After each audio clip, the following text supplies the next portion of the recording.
จายังพลังอาราหังปานัญจาเตเชนะราคังปันธานิสัพพโสสัพเพพุทธาสัพเพธัมมาสัพเพสังฆาอาญาปัตตาปัสสิตานังจายังหารังอาราหังตานัญจาเตเชนะราคังปันธานิสัพพโสสัพเพพุทธาสัพเพธัมมาสัพเพสังฆาอาญาปัตตาปัจเจกานังจายังหารังอาราหังตานัญจาเตเชนะราคังปันธานิสัพพโสพุทธังอธิษฐามิธัมมังอธิษฐามิสังฆังอธิษฐามิ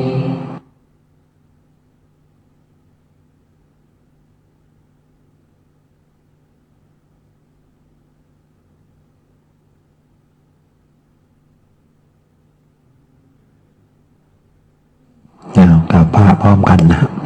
ถวายชีวิตนะเวลากราบพุทธังชีวิตังเมปุเชมิ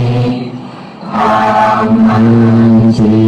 วิตังเมปุเชมิสังฆังชีวิตังเมปุเชมิพุทธังวันทามิธัมมังวันทามิสังฆังวันทามิอุปัชฌาย์จาริยาพุทธังวันทามิมาตาปิตุกุณังวันทามิ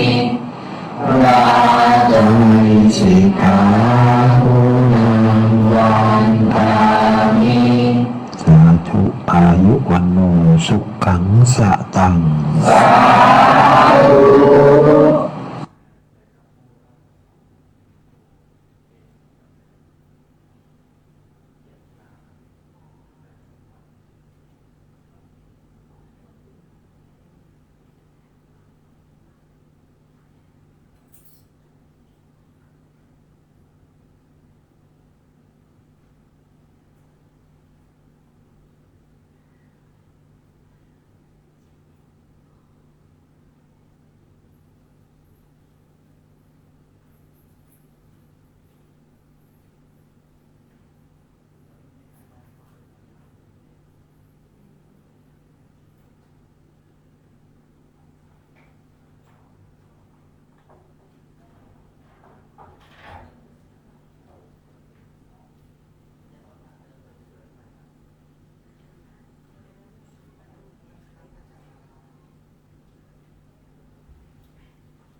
ติดกระจกทั้งวัดเนาะวัดสวยงาม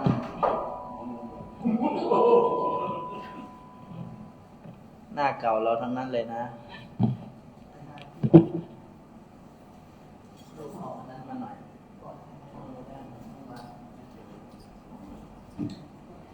ได้กลิ่นแปลกๆนี่พระธาตุอยู่นี่นะพวกเราภาษาที่พระธาตุนะ ได้กลิ่นแปลกๆโยมว่าไหมน่าจะ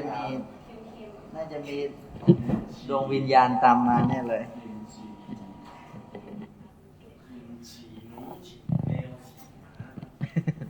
ฉี่มา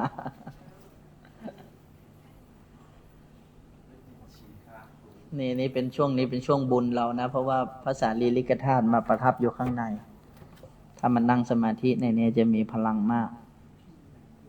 อยู่บนวิหารโลกอยู่บนวิหารอันนี้น้ำใช่ไหมน้ำแรกแล้วลูกวันนี้พระจันทร์ตึงๆตรงนี้ไม่รู้มันจะแตกเมื่อไหร่ไม่รู้เส้นเลือดเนี่ยโยมปอยเป็นไงสำเร็จวิชาอะไรแล้วผมขาวเชียว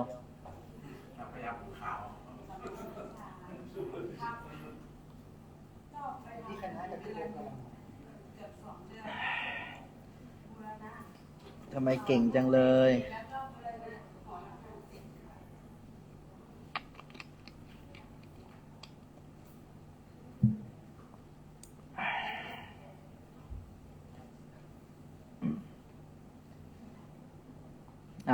พร้อมนะ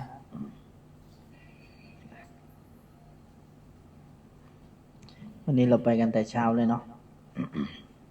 แต่ยังดีได้ส่งน้ำละแต่คงจะไม่ได้ชาบูเหมือนเขาก็เลยแรงไม่ค่อยมี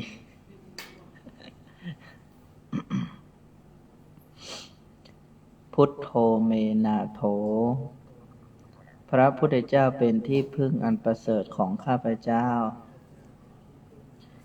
ธัมโมเมนาโถพระธรรมเป็นที่พึ่งอันประเสริฐของข้าพเจ้าสังโฆเมนาโถพระสงฆ์เป็นที่พึ่งอันประเสริฐของข้าพเจ้าที่พึ่งอื่นของข้าพเจ้าไม่มีพระพุทธคือปัญญาพระธรรมคือความจริงพระสงฆ์คือความดีเป็นที่พึ่งอันประเสริฐของข้าพเจ้า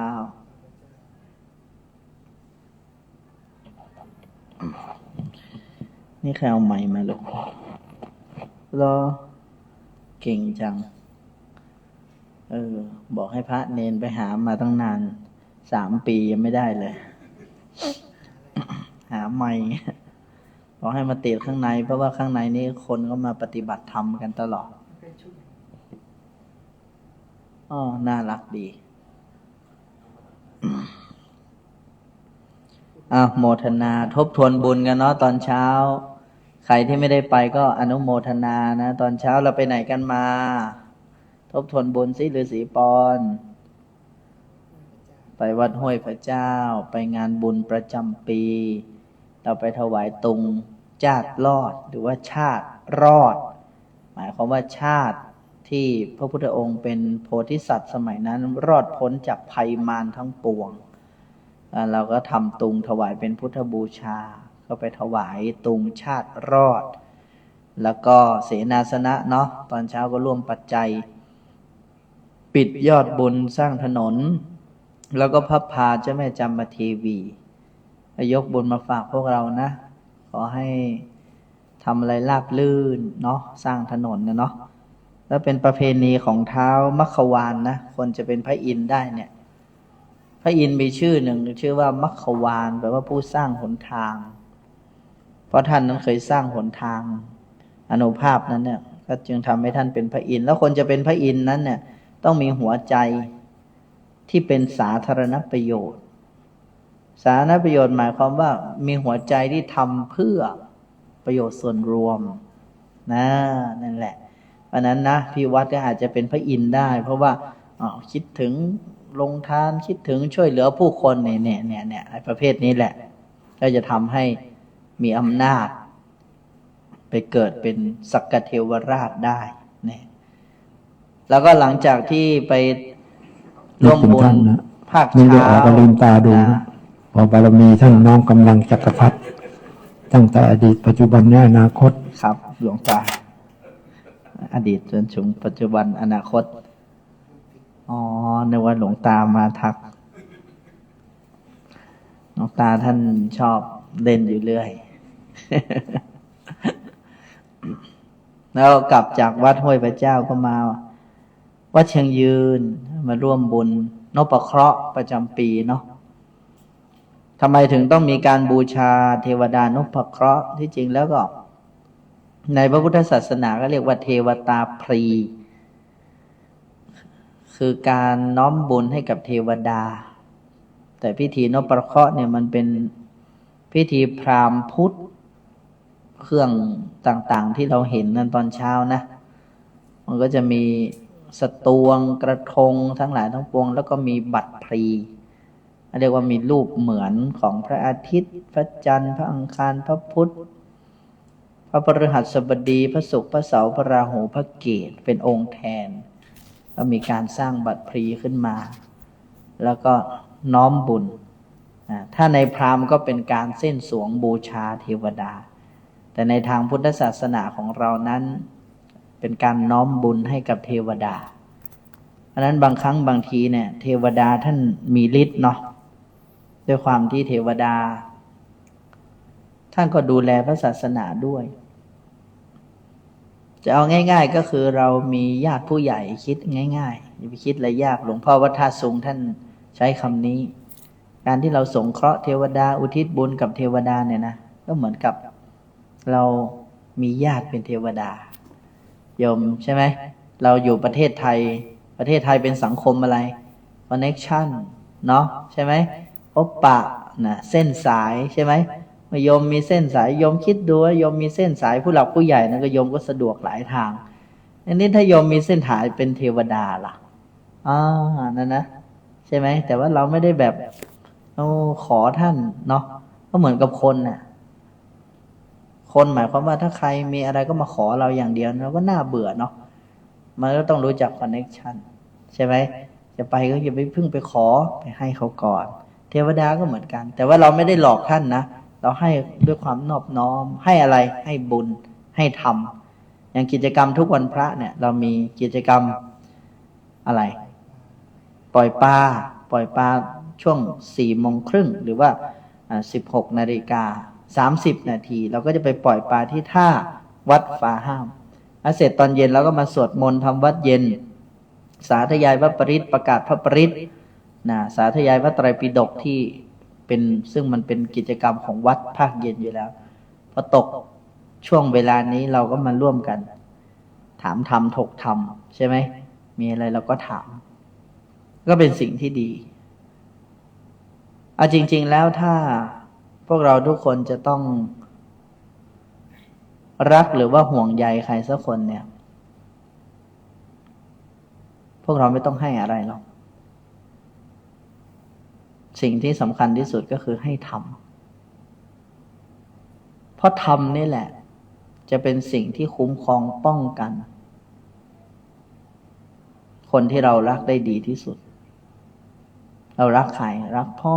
รักแม่รักลูกรักหลานหรือรักคู่ครองของเราสามีภรรยาหรือญาติสนิทมิตรสหายของเราเนี่ยเราสงเคราะห์กันได้เงินทองหรือว่าอาหารเราสงเคราะห์ได้แต่เท่าจะสงเคราะห์แต่สุขทุกข์นั้นมันไม่ได้อยู่ที่เงินทองอาหารมันอยู่ที่ใจที่รู้และเข้าใจความจริงของโลกแค่ไหนพระพุทธองค์จึงเป็นบุคคลที่กล่าวได้ว่าเป็นผู้เสียสละและเป็นผู้ที่รักมวลมนุษยชาติที่สุดวันนั้นเนี่ยเมื่อพระองค์ตรัสรู้ธรรมเนี่ยคุณโยมท่านยังไม่สอนแล้วนะมันเหนื่อยแล้วก็มันเป็นธรรมที่ลึกซึ้งเรื่องอริยสัจสี่เนี่ยพี่วัดแต่วันนั้นน่ะพระองค์รู้เลยว่ามันยากมาเอาละเป็นปัจเจกพุทธเจ้าดีกว่าปัจเจกพุทธเจ้าคือตรัสรู้แล้วไม่สนโลกแล้วไม่ต้องสอนนั่นเรียกปัจเจกพุทธเจ้าวันนั้นพระองค์จะตัดสินใจไม่สอนแล้วท้าวสามบดีพรหมล่วงรู้ด้วยทิพยานพระพุทธเจ้าตรัสรู้ธรรมแล้วพระพุทธเจ้าบัดสอนเฮ้ยมาอาราธนาก็เลยเป็นบทพรหมาจโรกาธิปติสหัมปติกัดอัญชริยันทิวรังยจทะเนี่ยเห็นไหม ท้าวสามบดีผมมาทูลขอให้พระพุทธองค์แสดงธรรมไม่ใช่ของง่ายคุณโยมทั้งหลายเพราะฉะนั้นจึงกล่าวว่าวันนั้นเนี่ยพระองค์ได้ทำหน้าที่ของมนุษย์คนหนึ่งที่รักเพื่อนมนุษย์ด้วยกันที่จริงก็ไม่ใช่เพียงแค่ชาตินี้ชาติเดียวเกือบทุกชาติตั้งแต่ไหนแต่ไรมาแล้วคุณโยมทั้งหลายที่พระพุทธเจ้าของเรามีอุปนิสัยรักเพื่อนมนุษย์ด้วยกันความรักคือความเมตตานะความรักเนี่ยพวกเราทั้งหลายพวกเราเข้าใจมันแค่ไหนมันเหมือนดาบสองคมมันอยู่ที่พวกเราจะใช้ด้านไหนรักที่เมตตากับรักด้วยราคะเนี่ยต่างกันนะที่โลกวุ่นวายเป็นปัญหากันทุกวันเนี่ยที่ปากบอกว่ารักกันรักกันที่มีปัญหาเนี่ยมันมีราคะเข้าไปเจือปนแต่ราคะนี่มันไม่ได้หมายความว่าเรื่องอย่างว่าราคะแปลว่าอะไรกามราคะกามราคะคืออะไรความชอบพอชอบใจในรูปรสกลิ่นเสียงผลทพะมันไม่ใช่มีแค่เรื่องนั้นอย่างเดียวมันมีหลายอย่างประกอบรวมกันเป็นความอยากได้อยากมีอยากเป็นสิ่งเหล่านี้เห็นไหมสังเกตดูสิว่าถ้ารักด้วยราคะแล้วถ้าไม่ได้ทำตามอย่างที่ใจหวังทำไมมันยุ่งคุณรักฉันฉันรักคุณแต่วันหนึ่งถ้าไม่ได้ทำตามที่ใจต้องการทำไมมันพิษกันเถียงกันทำไมมันทะเลาะเบาะแว้งกันทำไมเกิดจากอะไรหรือเพราะนั่นไม่ใช่รักเขาแต่เป็นเพราะรักตัวเองเห็นไหมแต่พระพุทธเจ้าสอนความรักอีกอย่างหนึ่งก็คือความเมตตาคือความปรารถนาดีคิดดีต่อกันทำดีต่อกันพูดดีต่อกันปรารถนาสิ่งดีๆต่อกันอยากจะให้พ้นภัยไปด้วยกันพ้นทุกข์ไปด้วยกันเพราะนั้นพวกเราทุกคนนะในฐานะเป็นคนที่พระอาจารย์รักนะเราจะพ้นทุกข์ภายในวัฏฏะสงสารนี้ด้วยกันนะโยมนะให้ตั้งใจไว้เราจะพ้นวัฏฏะทุกข์ภัยในสงสารนี้ด้วยกันเราจะไม่ให้เพื่อนของเราคนของเรากลุ่มของเราคนใดคนหนึ่งต้องตกขบวนไปพระอาจารย์จะช่วยประคับประคองให้กลุ่มของพวกเรานั้นไปถึงตลอดรอดฝั่งพระอาจารย์สัญญานะแต่ไม่รู้ว่าวันหนึ่งอาจจะมีอะไรเกิดขึ้นมารอาจจะมาคือต้องเล่าก่อนว่ามันมีวิถีมารอยู่คืออะไรวิถีมารเขาจะใช้คนทุกคนของทุกอย่างสัตว์ทุกตัวในการขวางบารมีวันนี้พวกเราทุกคนมาร่วมกันที่นี่มารักกันเป็นพี่มารักกันเป็นน้องที่นี่แต่วันหนึ่งความขัดแย้งจะเกิดขึ้นมีทุกที่ความขัดแย้งก็เกิดจากความไม่รู้อันนั้นพระอาจารย์เตือนพวกเราก่อนในฐานะกลุ่มใหญ่มีอะไรพูดกันตรงๆอย่างพี่อย่างน้องเคารพพี่เมตตาน้องเป็นครอบครัวเป็นพี่น้องกันบางทีธรรมดาว่ามันมีผิดมันมีถูก พวกเราสามารถเตือนกันได้เพราะเราเป็นกัลยาณมิตรมีแต่คนหวังแต่ได้เท่านั้นแหละที่เห็นเราทำไม่ดีแล้วไม่รู้จักจะเตือนเพราะเขาอยากจะเห็นเราชิบหายโยมรู้ไหมมีแต่มิตรเท่านั้นแหละที่มาจุกจิกจู้จี้ชีวิตเราเพราะเขาไม่อยากเห็นเพื่อนของเขาพี่ของเขาน้องของเขาต้องตกนรกหมกไหมหรือเจ็บช้ำน้ำจิตน้ำใจเพราะนั้นพวกเราทั้งหลายพระอาจารย์พูดเป็นไกด์ไลน์กราฟชีวิตไว้เลยว่าถ้าตราบใดที่พวกเราทุกคนยังรวมกันอยู่แบบนี้มันเป็นแสงสว่างนะละมานเขาเห็นด้วยแสงมันจ้านี่วาบวาบเนี่ยถ้าอะไรที่มันไม่มีบุญหนักสักใหญ่เนี่ยนะมาแล้วไม่สนใจหรอกแต่อะไรถ้ามันเป็นบุญใหญ่เลยทำคนพ้นทุกข์เนี่ยเอามาแล้วเขาจะเอาคนที่อ่อนแอที่สุดเอาไปตรวจดูว่าใครในนี้อ่อนแอที่สุดใจของใครอ่อนแอที่สุดเขาจะเอาคนนั้นแหละเขาจะเตะคนนั้นแหละหรือเขาจะทำคนคนนั้นแหละให้เปลี่ยนไป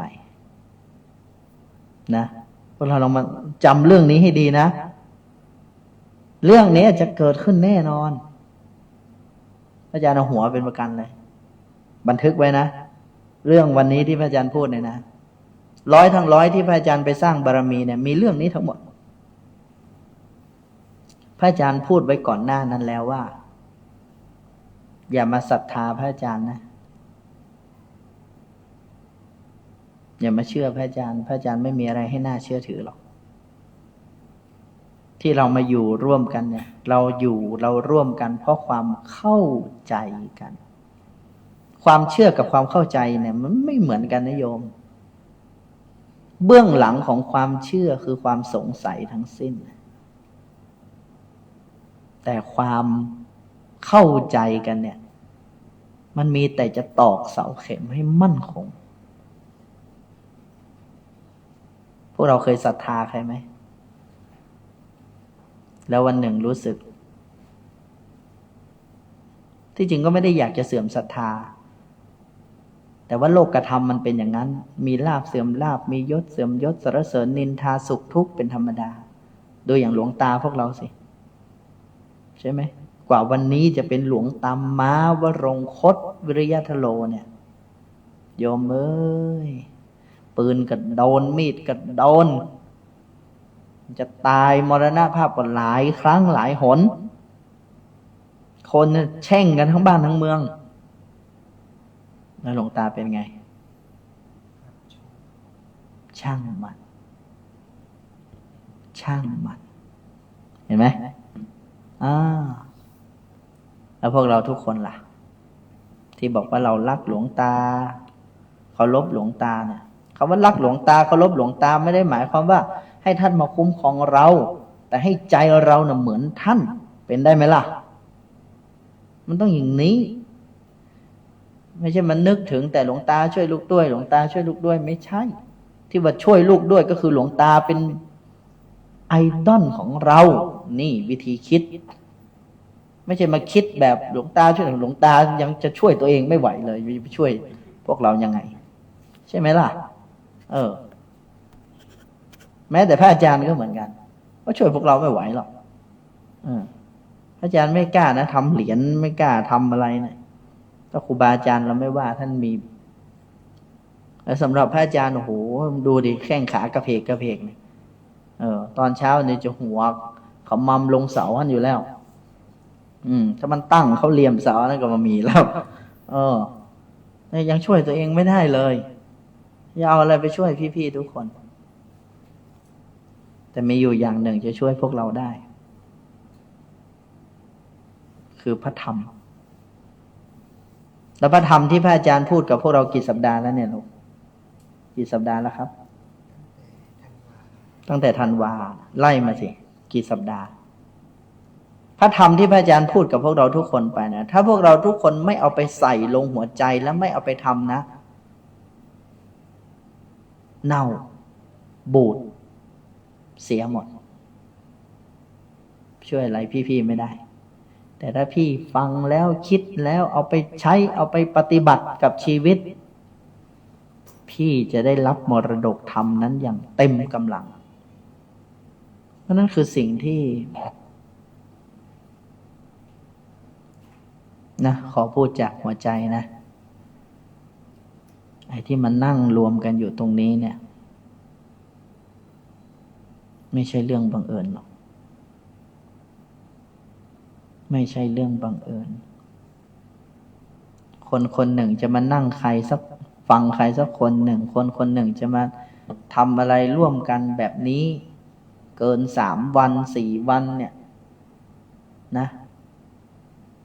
ไม่มีนะเพราะฉะนั้นล้วนแต่เป็นบุญที่พวกเราได้เคยร่วมกันมาเมื่อก่อนพวกเราได้ร่วมชาติได้ร่วมกันเป็นพี่เป็นน้องได้ร่วมกัน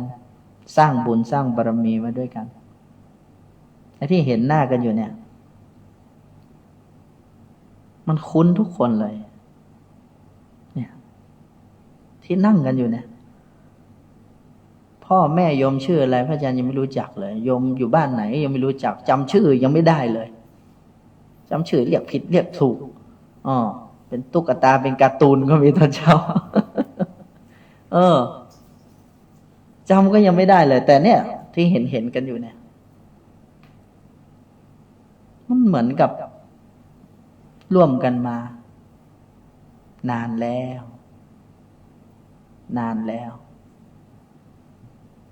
านพอสมควรฮะแต่ไม่ได้ให้พวกเรามาย้อนอดีตอะไรหรอกแต่ให้พวกเรามาทบทวนว่าวันนี้เรามีโอกาสได้กลับมาเกิดแล้วก็ได้มาพบกันแล้วเนี่ยอย่าทิ้งอริยสัจสี่ชาติที่แล้วเราไม่ได้ยินเรื่องนี้กันแต่ชาตินี้เราได้ยินเรื่องนี้แล้วอย่าเป็นเขาเรียกว่าใกล้เกลือกินด่างนะเพราะฉะนั้นอยู่กับของดีได้ยินของดีก็รีบนำของดีนั้นมันลงสู่ใจมันไม่ใช่เรื่องศาสนามันไม่ใช่เรื่องอะไรนะโยมพี่ทุกคนถ้าพี่มีความทุกข์พี่จะจัดการกับมันยังไงความทุกข์มันไม่ใช่มีแค่เรื่องความรักนะพ่อตายแม่ตายพ่อป่วยแม่ป่วยลูกป่วยขัดสนเงินทองเป็นหนี้เป็นสินล่ะจุดวันดีคืนดีงานที่ทำอยู่เจ๊งล่ะ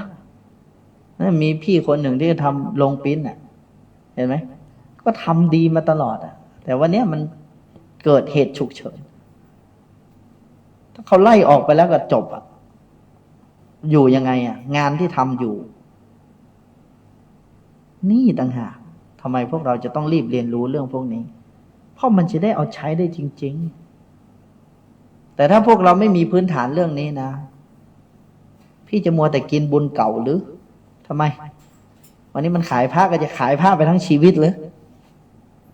ไม่กล้าอีกไม่รู้สึกจะเบื่อมันบ้างเหรอพวกเราให้แน่นะตั้งแต่เด็กจนมาถึงปัจจุบันเนี้ยพวกเราขายของมากี่อย่างทำไมทำไมมันจะขายอย่างเดียวกันนั้นเหรอนะมันไม่ได้จำเป็นขนาดนั้นอย่าขายอย่างเดียวทั้งชาติทั้งชีวิตเนี่ยชีวิตเนี่ยมันต้องมีรสมีชาติทำไมจะเริ่มต้นใหม่นี่มันยากเย็นมันกลัวสิมันไม่ได้ยากอะไรมันกลัวมันไม่ผ่านกลัวมันล้มกลัวมันทุกข์กลัวมันเป็นหนี้แค่กลัวเฉยๆแค่พี่กลัวมันเฉยๆแล้วความกลัวนั้นจริงหรือไม่จริงหรอกอย่างนั้นวันนี้พระอาจารย์ทำที่นี่ไม่ได้พูดแล้วพูดอีกเห็นไหมอียางกวงเนี่ยทำแล้วทำพูดแล้วพูดอีก